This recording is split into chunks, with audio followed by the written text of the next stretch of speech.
병력 멘탈, 부동산 투기, 세금 탈루, 위장 전입, 논문 표절의 5대 비리 행위자는 고위 공직 임용에서 철저히 배제하겠습니다. 네. 그러니까 이제 문재인 대통령이 후보 시절에 저 약속을 한 건데, 이제 본인 입장에서는 본인이 민정수석도 해봤기 때문에 인사 부분에 있어서는 좀 자신감을 가지고 저렇게 이야기를 했던 것 같은데, 오히려 지금 저게 발목을 잡는 그런 형국이 됐어요. 그렇죠. 아마 이제 대통령 입장에서 보면 이제 본인이 이런 문제에 대해서 그동안 인사청문회에서 사실 많이 지적이 됐지 않습니까? 네. 박근혜 정부, 이명박 정부에서 사실 이게 낙마한 원인에 많이 됐기 때문에 좀 더 이제 이 정부를 좀 선명하게 좀 도덕성과 청렴성을 강화하겠다. 이제 그런 차원에서 했는데 이제 까놓고 보니까 이쪽 진영도 상당히 이제 그런 분들이 많다는 것이거든요. 왜냐하면 이 위장 전입 같은 경우는 이제 우리가 크게 두 가지입니다. 이 교육형 위장 전입과 투기형 위장 전입이 있는데 예전 같으면 이제 투기형 위장 전입은 이건 낙마 수술을 밟았어요.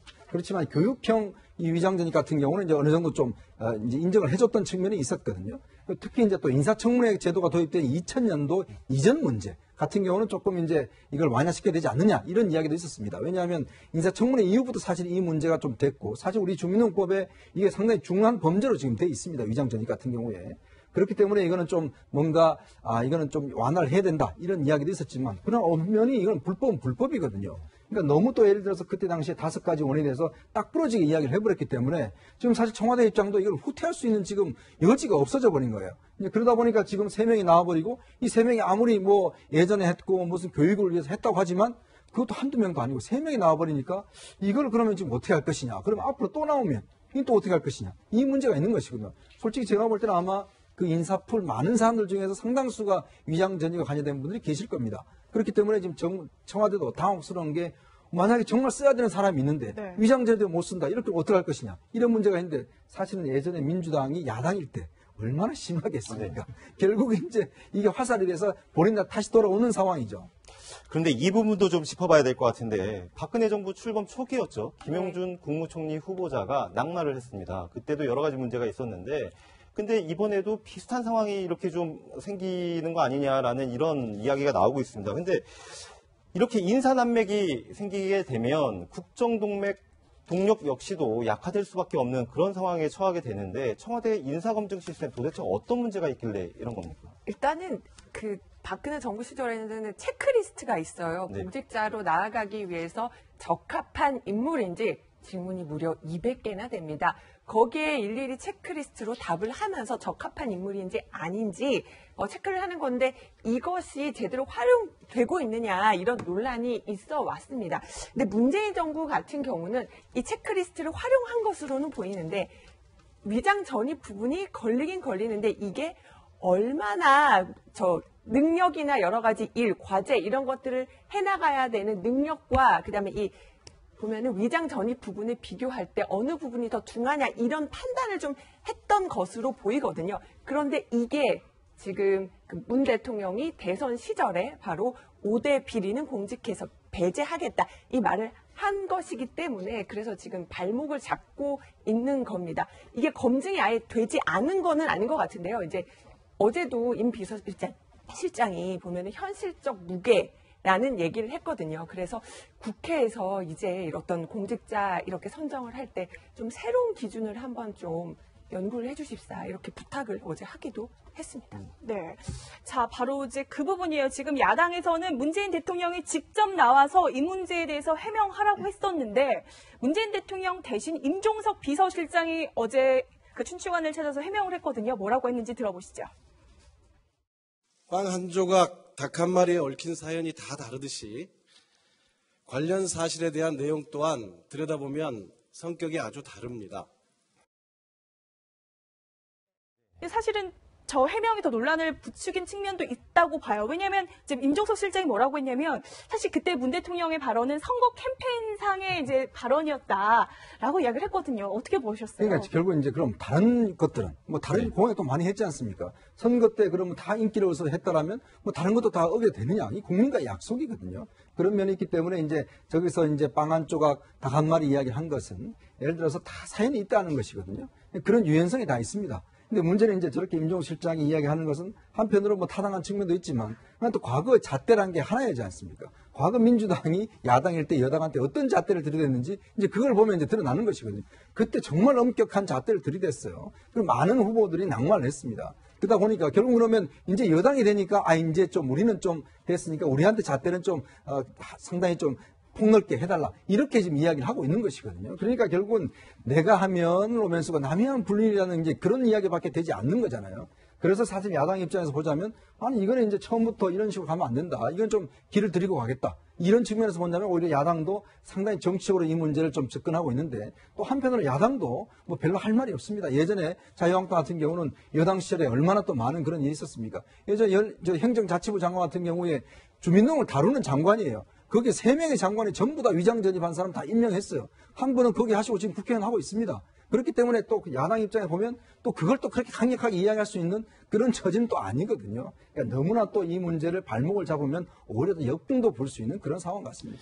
저는 이걸 계기로 해서 문재인 대통령이 저는 결단을 내리고 정치권도 같이 결단을 내려야 된다고 생각합니다. 그러니까 현실적으로 인간인 한 수없이 실수하고 잘못합니다. 그리고 그렇게 수없이 실수하고 부족한 사람들끼리 모여서 정치를 하는 거예요. 그걸 타협을 해나가고. 그러니까 기준을 정해야 되는데 이미 천명한 기준이 너무 높아요. 그리고 그걸 수용하기 어려운 우리나라가 결국 60년 동안 고도 성장을 해오는 과정에서 결국 위장전입이라는 형태로 해서 재산 증식도 하고 더 나은 자녀 교육을 위해서 행동했던 게 분명히 있는 거거든요. 그게 옳다고 하는 건 아니지만 그 현실을 인정하는 전제 위에서 문제를 풀어야 되기 때문에 새로운 기준을 제시해야 되는데 그걸 국회 보고 떠넘겨서 얘기할 이유가 없는 겁니다. 대통령이 직접 나서셔서 국민들한테 솔직히 고백을 하고 그리고 여야 정당 대표들 모아서 솔직히 이런 어려움들이 있다. 그런데 당신들도 앞으로 정권 운영해야 되고 나도 앞으로 5년 동안 이걸 끌고 가려고 하는데 우리 현실적으로 합의할 수 있는 기준과 타협점들을 만들어보자. 이런 어떤 과감한 시도를 해야지 이 상황을 넘어갈 수 있지.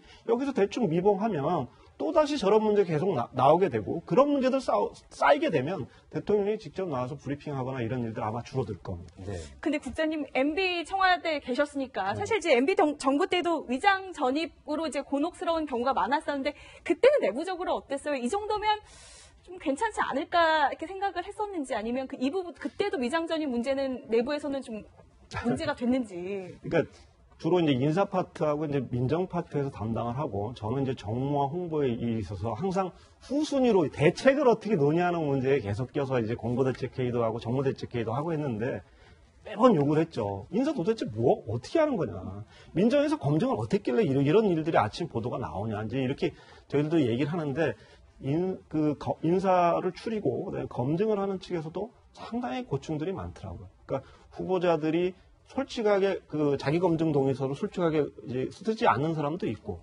어떤 경우는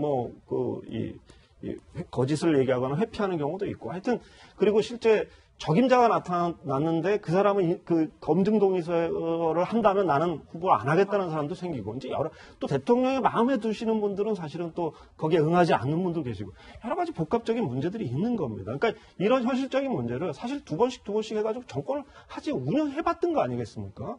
그 경험을 가지고 무릎을 맞대고 앉아야 돼요. 그래서 이런 문제를 해결하지 못하면 이거보다 훨씬 중요한 다른 산적한 현안들이 국회에서 표류하게 돼 있어요. 그러면 문재인 정부가 망하는 거예요. 그러니까 그 문제를 과감하게 풀겠다라고 생각하고 국민 앞에 고백을 해야 된다. 그리고 새로운 기준을 만들자고 과감하게 제안하고 회담해야 된다고 저는 생각합니다. 네, 이현종 의원께서 언급을 해주셨는데 지금의 여당 민주당이 당시에는 야당이었습니다. 네. 그때 이 위장전입 문제와 관련해서 얼마나 강도 높은 비판을 했는지 저희가 영상을 준비했습니다. 들어보시겠습니다.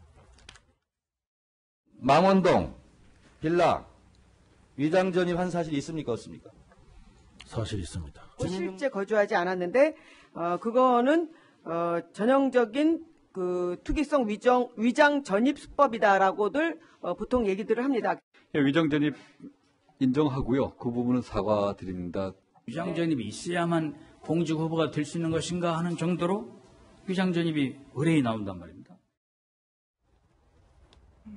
네, 그러니까 지금의 여당이 됐지만 이제 야당이었을 때 저렇게 이제 공격을 했던 모습인데 지금은 조금 입장이 달라졌나 봐요. 공수 전환이 확실히 바뀐 것 같은데 민주당에서요 이렇게 읍소를 했거든요. 뭐라고 했나 들어보시죠. 과거의 기준으로 보면 우리도 위장 전입 문제를 이유로 인사의 비협조적인 모습을 보였던 점을 고백합니다. 그러나 이제는 새로운 기준들을 세워야 할 때입니다. 네, 과거에는 비판을 했는데 이제는 새로운 기준이 필요하다라고 얘기하는 이 상황이 됐습니다. 근데 아까 한우석 국장께서도 얘기를 하셨지만 이거에 대한 진짜 사회적 재합의가 필요한 시점이라고 생각하십니까? 그때도 사실 그런 이야기 했어요. 네. 야당에서 그렇게 이야기했는데 결국 야당이 안 받아들인 겁니다. 그때 MB가 뭐라고 그러냐면 자 그러면 교육형은 좀 봐주자. 이 투기형은 안 된다. 이거는 돈을 번 거기 때문에 이거는 명백하게 좀 잘못된 의도가 있는 것이고 우리나라의 교육열이 높으니까 이 교육형 좀 봐주자. 이래서 이제 두 가지 기준을 했는데 야당 무슨 수준의 위장전입 똑같은 위장전입 아니냐. 그래서 그때도 사실 안 됐어요. 지금의 똑같은 상황이 지금 벌어진 것이거든요. 뭐 이 사안뿐만 아니라 국회 선진화법도 똑같습니다. 옛날에 국회 선진화법 야당일 때 뭐 여당일 때는 이거 했다가 지금 또 여당 되니까 안 된다고 그랬다가 계속 지금 쳇바퀴 돌지 도는 것이거든요. 근데 어차피 지금 우리가 이제 이 상황에서는 뭔가 좀 명확한 어떤 판단을 좀 내려야 되는 상황 같아요. 근데 문제는 저는 대통령이 저렇게 너무나 명백하게 이야기를 했기 때문에 저는 대통령이 직접 해명해야 될 필요는 있다 봅니다. 이거는 뭐 임종실장을 통해서 할 게 아니고 왜냐 이거는 공약을 어긴 사안이거든요. 이거는 단순히 지금 뭐 그냥 넘기는 게 아니라 국민들 앞에 수차례 이야기했던 공약들을 어긴 상황이기 때문에 이건 대통령이 이거는 제가 그렇기 때문에 현실이 이렇다라고 설명을 해야 됩니다. 야당이 요구하는 게 지금 그런 거잖아요. 이제 그 전제 위에서 저는 풀어나가야 된다고 봐요. 단순히 그냥 비서장 한마디 하고 그냥 우리 때니까 좀 잘 봐주세요. 이렇게 풀 수 있는 문제는 아니라는 것이죠. 그리고 또 하나의 문제는 위장전입과 뭐 세금 탈루 뭐 이런 거 있지 않습니까? 지금 나머지 기준을 하다 보니까 특히 위장전입 문제는 인사청문회 이전 같은 경우는 예전에는 보면 개발 시대에 사실 많이 했던 게 사실이에요. 근데 인사청문회가 도입된 이후에는 이건 사실을 보면 그렇게 알면서도 한 것이거든요. 그렇다면 기준을 하는 것이 있죠. 2000년 이전은 일단 좀 이거는 엑스큐즈 하자, 무시하자. 그러면 2000년 이후 이제 인사청문회가 도입된 이후에 이게 사회적 문제가 됐음에도 불구하고 하는 것 자체는 이건 고의성이 있다라고 인정하자. 뭐 이런 거라든지 어느 정도의 좀 가이드라인을 만들어서 하는 것 자체가 필요하지 않는가 저는 그런 생각이 듭니다. 네. 자, 이런 가운데 지금 강경화 외교부 장관 후보자의 인사청문안이 이제 국회에 제출이 됐는데 네. 재산이 34억 정도 되는데 좀 눈에 띄는 항목들이 있더라고요. 가족들마다요. 오토바이가 있습니다. 네. 그러니까 재산 등록할 때 어떤 것들을 가졌는지도 등록을 하게 되는데 요트가 한 대 있고요. 그다음에 가족당 한 대씩 몰 수 있는 오토바이가 지금 신고가 됐습니다. 그래서 두 분은 이제 그 강경화 장관 후보자와 이제 이일병 교수 같은 경우 외국에서 또 장녀를 낳았고 해외 생활을 오래 했기 때문에 또 그런 것들도 영향을 미치지 않았나 싶어요. 지금 보시는 것이요. 강경화 장관 후보자 남편 이일병 교수의 블로그입니다. 우리 딸 지금 오토바이 연습 들어갔다 이러면서 딸이 이렇게 연습하는 오토바이 타고 연습하는 모습을 이렇게 사진으로 찍어서 블로그에 직접 올리기도 했습니다. 이런 부분도 좀 새로운 모습이긴 하네요. 네. 그동안 고위공직자 재산 공개를 할 때 보면 뭐 여러 가지 뭐 재산이 있을 수는 있는데 이 선박하고 오토바이 공개한 거는 또 흔치 않은 일입니다. 예, 처음이죠. 근데 아마 그 강경화 후보자 같은 경우는 이제 아버님이 원래 이제 방송인 출신인데 미국에 일찍 이제 건너가서 방송 활동을 하게 됐고 이제 거길 따라가서 이제 미국 생활을 하면서 우리보다는 어쨌든 좀 다른 서구 문화에 이제 익숙해진 것 같아요. 그래서 이제 저렇게 요트도 하고 뭐 오토바이도 같이 즐기고 뭐 이런 저는 뭐 저걸 좀 개방적으로 봐야 될 거라고 보고 또 저런 것들을 개방적으로 수용할 때 관련 산업도 지금 사실 성장할 수 있는 거거든요. 그러니까 뭐 좋아 보입니다 저는. 네. 근데 이제 어제 실은 이제 박수현 대변인이 원래 이제 문재인 대통령이 뭐 국무위원들과 오찬을 했잖아요. 그걸 브리핑을 한 뒤에 갑자기 백브를 하는데. 백브리핑이죠. 네, 저희가 이게 바로 일면이다. 기자들이 깜짝 놀란 게 그 경총에 대해서 문재인 대통령이 오히려 반성하라라고 이야기를 했거든요. 네. 이 부분은 어떻게 보셨어요? 일단 지금 경총 같은 경우는 아무래도 정부에서 추진하고 있는 일자리 대책, 그러면서 이제 비정규직을 정규화하는 것하고, 그다음에 이제 일자리를 좀 늘리라는 문제에 대해서 사실 경총이 이제 세미나를 통해서 경총 부회장이 그렇게 이야기를 했죠. 그러니까 지금 기업들이 굉장히 힘들다. 왜냐하면 사실 대기업들한테 자꾸 이제 이렇게 요구하는 것, 이게 본질이 아니라 사실은 일자리를 늘리기 위해서는 대기업과 중소기업의 임금 격차를 좀 줄이는 것이다. 그렇기 때문에 이제 그런 문제에 대한 좀 비판적 접근을 했어요. 근데 그것이 이제 예를 들어서 청와대 입장에서 볼 때는 이건 대통령의 정책에 대한 반기를 드는 것이 아닌가라고 인식을 했던 것 같아요. 그러다 보니까 지금 뭐 지금 대변인뿐만 아니라 지금 대통령이 직접 나서고 그다음에 또 밑에 있는 국가기획위원장이 또 직접 나서고 하여튼 뭐 정부의 최고위 당 관계자들이 다 나서서 경총을 때리기를 하고 있는 것이거든요.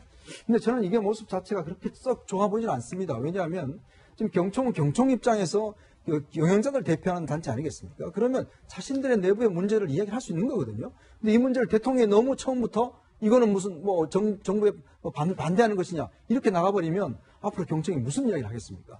그런 면에서 본다라면 저는 너무 예를 들어서 이 경총의 문제에 대해 청와대가 과민 반응하는 것이 아닌가. 경총에 대한 충분한 대화도 하지도 않고 그러면서 본다면 상당히 좀 우려스러운 좀 대목이라고 생각이 듭니다. 네. 기업인들도 기본적으로 국민들 아니겠습니까? 그리고 경총에 있는 소속 회원사의 거의 90%가 중소기업이에요. 그리고 경총에 경총에서 얘기한 비정규직 문제 역시도 비정규직의 압도적인 어떤 숫자는 사실 중소기업에 있는 거거든요. 그러니까 이 중소기업들 입장에서는 모든 그 공공기관의 비정규직을 정규직으로 전환하라.